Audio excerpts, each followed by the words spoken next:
This is Tator Tot. Isn't that a great name for a dog? I was talking to my assistant Shannon when she heard about this, and she's like, that's the best dog name ever.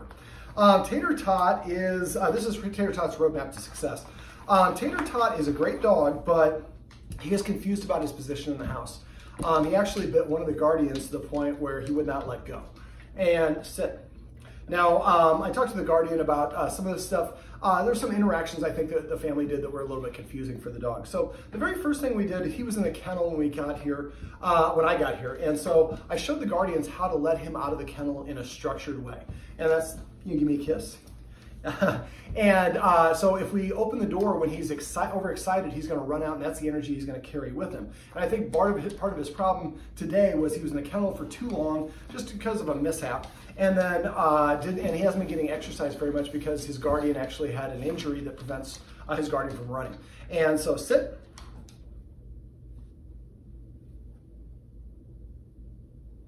So I said it once, and I even gave him an extra opportunity to motivate him, and he didn't do it, so I'm not going to give him what he wants, because I think part of his problem is he's a little bit petulant. I think he's kind of quasi a spoiled dog. And so we're just going to bring some rules and structure in to help him understand. So the first thing we did was we talked for a while he was in the kennel, and then I started letting him out of the kennel. I used a very similar principle to what we used in the video that's above this one about letting somebody in the door. So I would reach for the handle, he got excited, I pulled my hand back, we waited for him to settle down, I reached and pulled my hand back and went back and forth we went, until eventually he stayed seated even though I opened the door where he's laying down and waited for me to call him out. So that's a great way for him to practice a little bit of self-control. I look for ways to delay gratification whenever possible. I just got done feeding him right here. And so we created a bit of a choke point because it's kind of a wide floor plan, and asked him to stay there. And I walked back a step and I paused. I tried to take the second step and he started coming forward. So I rushed towards him to use that third consequence. I did this back and forth. Now for this one, I'd like you guys to actually set it up by actually doing something like this, showing me you have a treat, throwing it in the other room. Oh, I just threw it underneath we'll see if you can get it. Went under the ottoman. But normally I'd throw it just about 2 feet outside the room, and when he licks it up, I would say the word out or come up with a different word. Actually, for dinner, we're going to say reservations. So you throw the treat out, when he goes and licks up, you say reservation. So you do this independent of feeding him. So the easiest version possible. So in here, just get 10 treats, throw one over there, and we licks it up, say reservation. And do that again for 10 times in a row, independent of feeding him. So that way when we do get to the point where we're feeding, we can actually say reservations. He runs out there, then we would go give him the treat afterwards for completing the task. So first is to entice, then it's to reward. Remember, anytime you're giving a treat, he should hear the command word immediately after the treat goes in his mouth. That helps him look at the command word a little bit brighter. We'll come over here, buddy. Sit. Sit. So I give the command first, and then I said, put the treat in his mouth, and then I said the command word a second time. Try to avoid saying good sit, or oh, what a smart dog, you sat down. They typically key on the first word that we say. The more words we use, the harder it is for them to understand. One of the things I'd like the family to do is come up with a list of the official command words. And if somebody's using a version of the word that, like come here, and the word is come, they say vocabulary, that person thinks about it and says, come. Now he's asking in a little more gentle way than he was before. Sit. Sit. Now I could also pet and reward him, and that's a great reward as well. Now we're using the barley-free treats here because I don't know if you can see him, but he's pretty pink, like right there, and on his insides. Dogs that have a white coat, often if they have skin irritation, you can start seeing it with a red or a pink, and he's pretty pink on his underside. So I'd recommend, I gave the guardians one of the spots, the card for the green spot. I'd recommend that she take him in there, or at least talk to them a little bit about the food they're feeding. Just mention that you're one of our clients, then we recommended that, dogs skin seems irritated with the food. He's pretty gassy. David said you can be able to come up and suggest some different foods. Tell them your price point, because they have all sorts of different foods, and they can give you something that's crash. That's going to hopefully not be irritable for his skin. And just like us, a chronic pain can create a problem. I had a pinched nerve in my shoulder for like 2 months. I've been shot, I've been stabbed, I've been attacked by a dog. I've been through a lot of trauma in my life. And so I think I'm a pretty tough guy. This level 2 pain, after like 3 or 4 weeks, I started getting irritable with everything. And little things that I normally roll off my shoulders became, I would explode at. And so once it went away, it's fine. But if a dog has a chronic issue like that, even if he's itchy or irritable, that can promote or contribute to other problems. It's not the cause of what happened with the bite earlier today, but it is something that we want to look at, because we want to make sure that we're doing, I look at giving the dog every advantage I possibly can. And if we can adjust his diet a little bit and make him feel a little bit more comfortable and not so itchy, that'll probably help. You're such a good boy.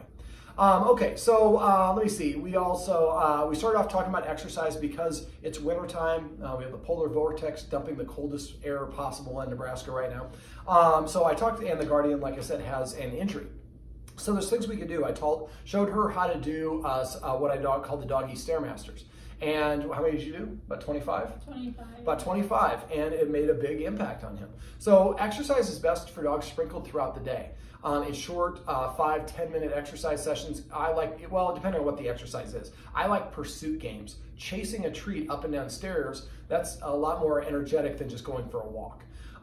So count the down ups and then come up with, and the first time do it until he doesn't go up anymore. This was about 25 before he was getting close to his point, but he might get close to 30, 35 range. And then once we know his maximum, and remember do that on an empty stomach, then we're gonna exercise him 25 to 50% of his maximum multiple times a day.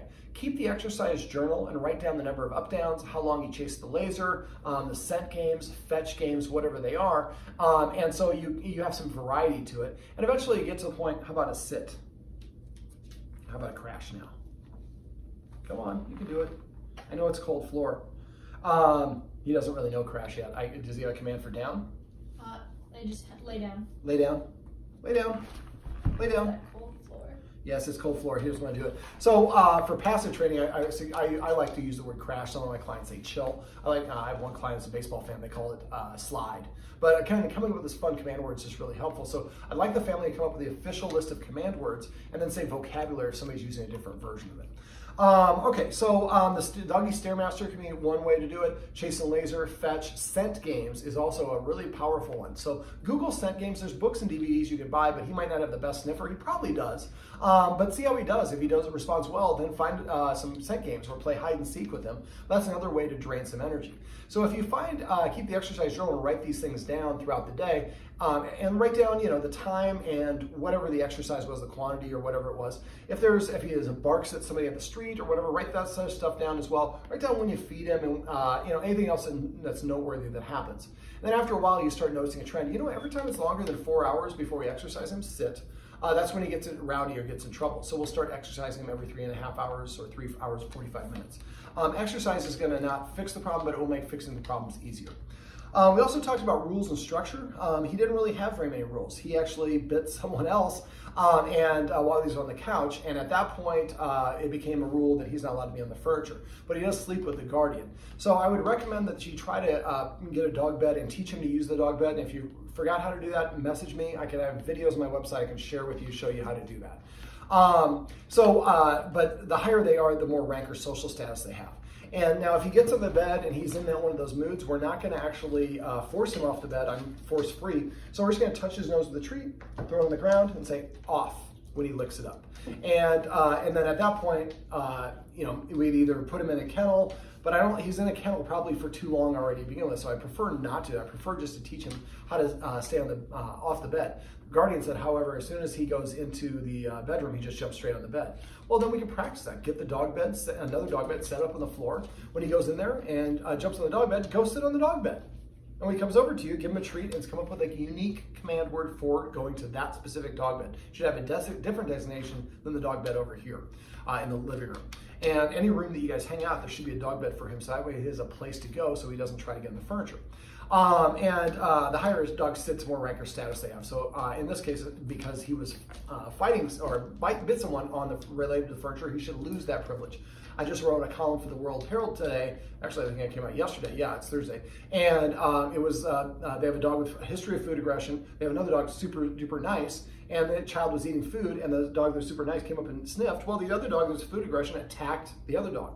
And the Guardians were like, what do we do? Like, why would you allow the other dog to be near anybody with food when you know that the other dog is I had to do it diplomatically. But we want to remove any scenario that's going to cause him trigger a response. For him, the guardian family already took away the furniture before I came over. Yes, look, he's looking at himself in the camera. He's gonna get a show. But basically, that was a great thing to do. And so we want to augment that by adding other pieces of structure in. So let me see. Other rules that we talked about, having to sit at the door. Remember, double length of time. Sit. I wait 3 seconds. If you don't sit, sit. And then I would just walk away, sit down somewhere, ask Siri to give you a 60-second timer. And after 60 seconds, go back to the door and command him to sit again. If he doesn't sit this time, 2 minutes. Next time I walk for 4 minutes, then for 8 minutes. Keep walking away until eventually when you go to go to the door and say sit, he sits down. Then you open the door as fast as you can. That's the reward. Now the next stage would be to teach him to stay as I open the door and wait for the release word that means to go out in the yard.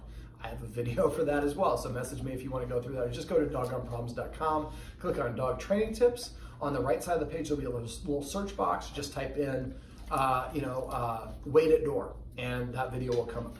I think I have several of them probably.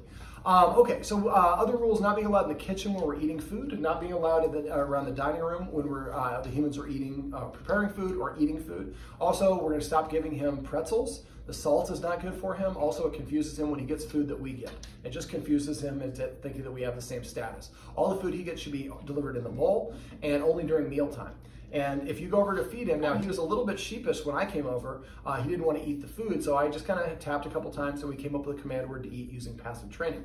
But if he comes over and like sniffs at it and walks away, once he walks more than 7 feet away, pick it up, dump it empty, and put the empty bowl back down. He'll come and lick the empty bowl. What we were saying is, look, when I ask you to eat, either you eat, or if you walk away, the food goes away.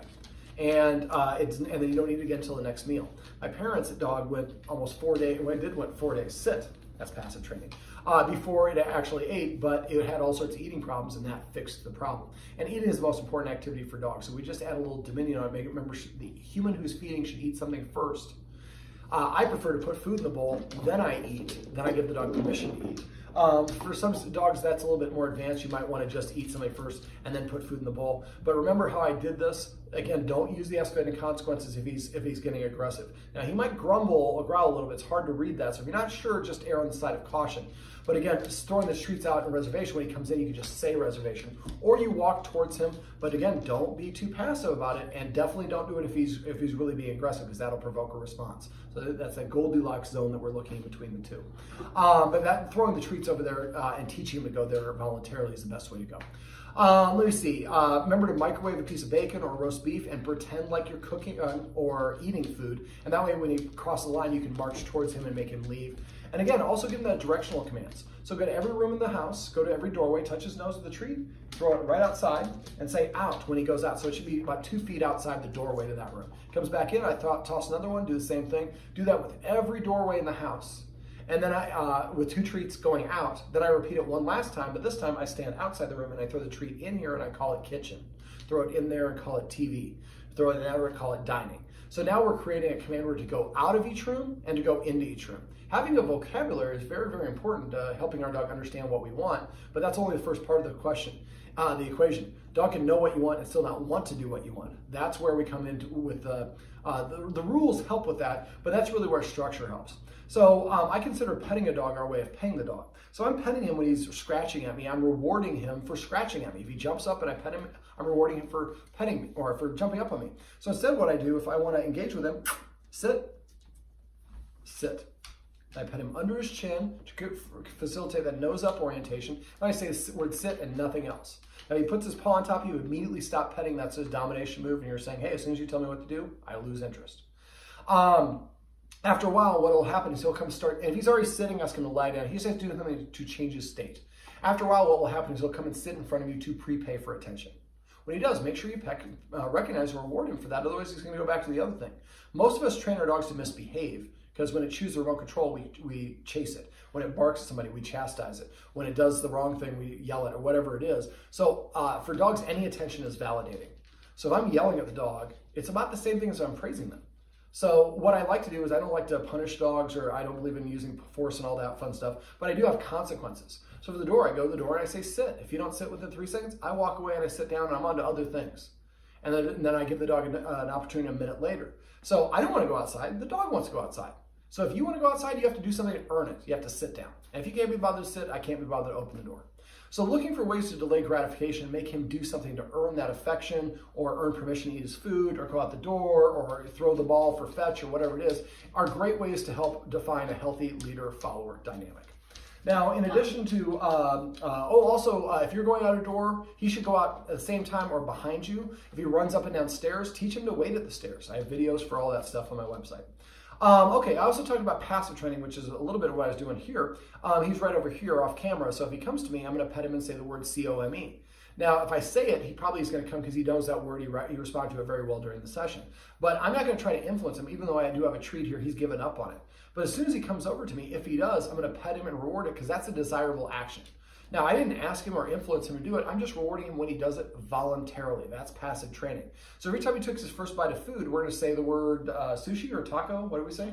Taco. Every time he comes to you, pet him and say, come. Every time he sits down, sit. Every time he lays down, crash. Every time he stretches, call it jazzercise or stretch or whatever you want. Here we go. Come. Now, I have a treat here. I didn't have to give him the treat because he wasn't coming for the treat. He just came for his own accord. But if we reward him for desired actions, behaviors, and we motivate him to do those through petting with a purpose and then reward him for passive training, he's going to start offering those behaviors proactively. Now he knows what it is that we want him to do, and he will start exhibiting those things. I don't think he knows what he wants his family to do. And I think that he thinks he's the same authority level as his humans, and so when they do things that disagree with him, he has learned to bite. And we definitely don't want him to do that. Now, playing tug of war is not a bad thing to do. Sit. But when we're playing tug of war, anytime he touches it with our teeth, we immediately let go of the object and then stop playing. The game stops. Well, if we're consistent and we stop that right away, after a while, it's like, I'll just not touch him with my teeth, and then the good times can continue. And that's called bite inhibition. That's probably the most important thing to teach any dog. We usually like to teach him as a puppy. That's why we go over that in our puppy socialization class. He obviously didn't get that lesson, but he was brought in as a rescue, so we just didn't know. And the rescue, let's talk about that a little bit. When you rescue a dog, they're in shock for about 3 to 7 days when they're in the house, but then they start to assert themselves. That's important. We let them know, hey, you're in, especially if it came from a bad place, you're in a place, sometimes we have to build up their trust and all that fun stuff. Sometimes we kind of overdo it, and the dog really doesn't need us to build up their trust. I don't know if that was the case here or not. But a lot of times we think, well, I'm going to give you everything. I'm going to have no rules and structure, and that's a way of recompense or to make up for what happened before, but it can't. Dogs really live in the now, so the dog's not going to learn that as an association. So, matter of fact, the more that we have lack of rules and structure, the more that they think that they need to protect us because that's the job that they think that they are well suited to do. So the more we pet them with a purpose and passive train them, the more they're going to offer those behaviors because that seems to be the things that get our attention. And now if I jump up, they just freeze. If I bark, or I nudge them, they leave the room, or they tell me to do something else. If I don't do it, then they don't get peppy. So we're going to provide motivation. We're going to play a little bit of hard to get with him. I think one of the guardians in particular, actually I think 2 of the guardians in particular, probably engaged with him so much that I think he took it for granted. And so they play a little hard to get that can help him feel a little bit more motivated to want to pro-offer the behaviors that they want because now he's not suddenly getting attention on demand. Now, I also mentioned that I went over the escalating consequences I use to disagree with unwanted dog behaviors. In this case, I want the family to be very careful about that. We don't want to do it if he's in a resource guarding mode.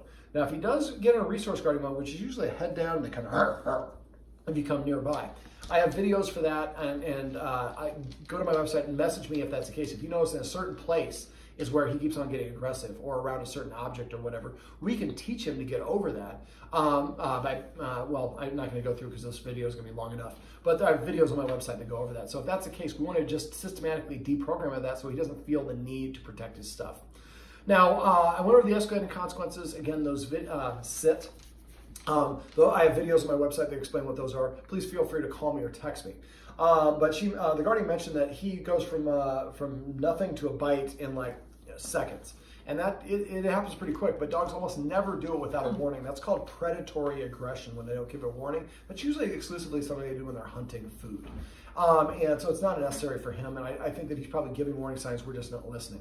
So one of the very first signs that a dog can give you it doesn't like what you're doing is when you reach for it, it turns its head to the side. It's called the cutoff signal. And if you reach for a dog that you don't know and it turns its head to the side and you pull your arm back, that dog will appreciate that and you'll build up some trust with them. If you go ahead and pet them anyways, dogs are like, humans, they just do whatever they want. I told them no, and you're going to pet me anyways. Okay, whatever, have at it.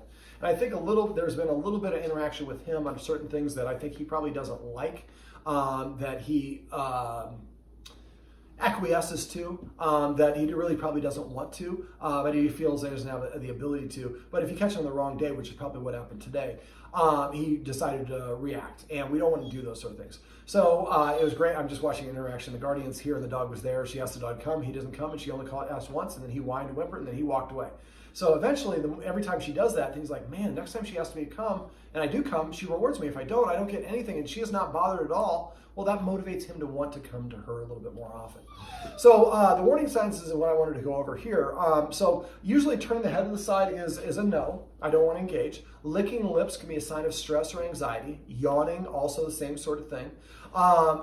If the dog stops breathing or breathes really fast, if they do what we call a dry panting, which most of us interpret as a smile, that means they're really stressed. They're trying to cool down by letting water or liquid evaporate off of their tongue. And so if we see those sort of things, we want to recognize that and get them out. Now the hackles, the hair on their back, like here and on their butt and a little bit on the spine stands up. That's an involuntary reflex by itself. Any one of these things I don't look at, but I start seeing a whole bunch of these things. The ears were way far back for the first part of the session, which could be a sign of insecurity.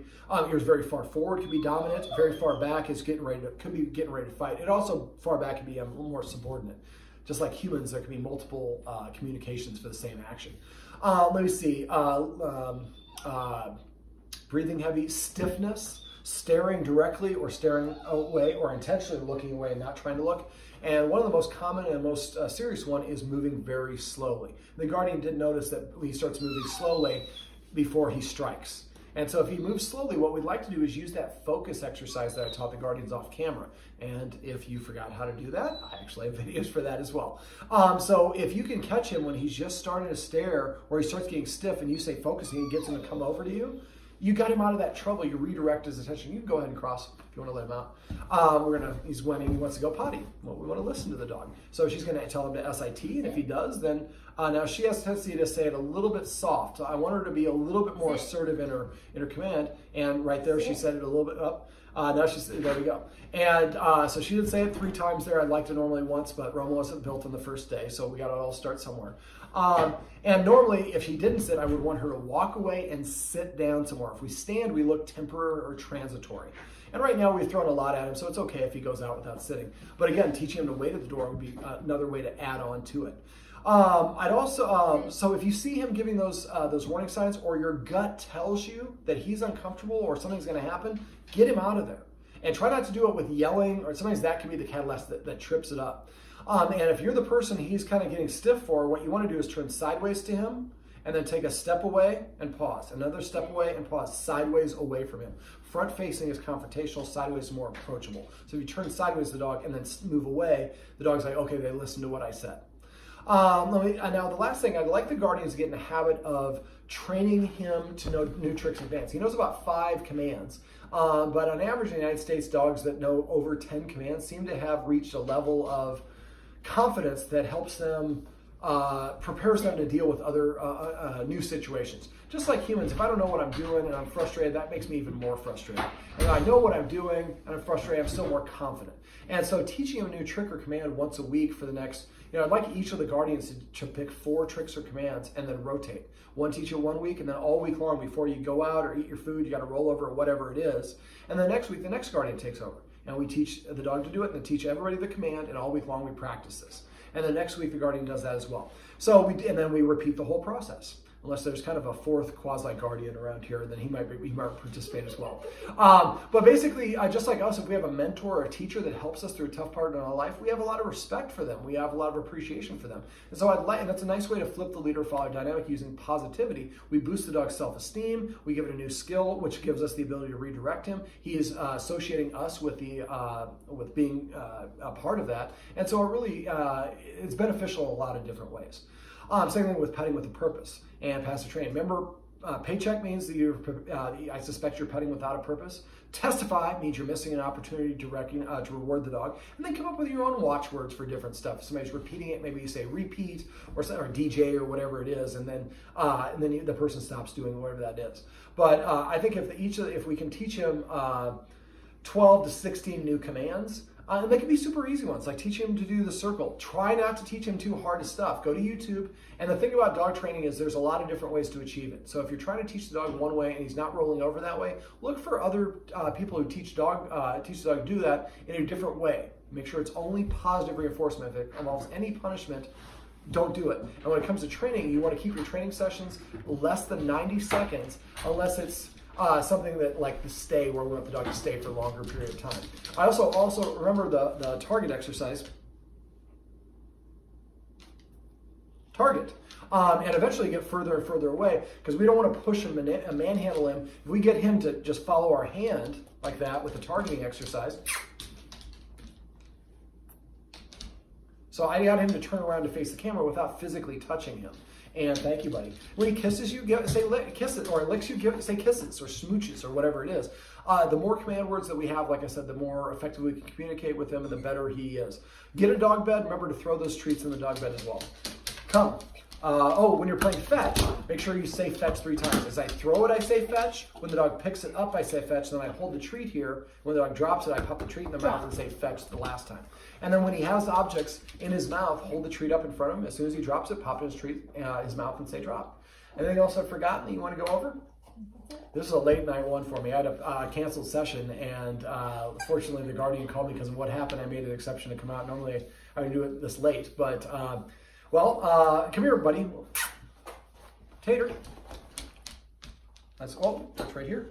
Sit. This is Tator Tot, and this is Tator Tot's roadmap to success. Remember, everything you do trains your dog. Only sometimes you mean it. Sit. Perfect.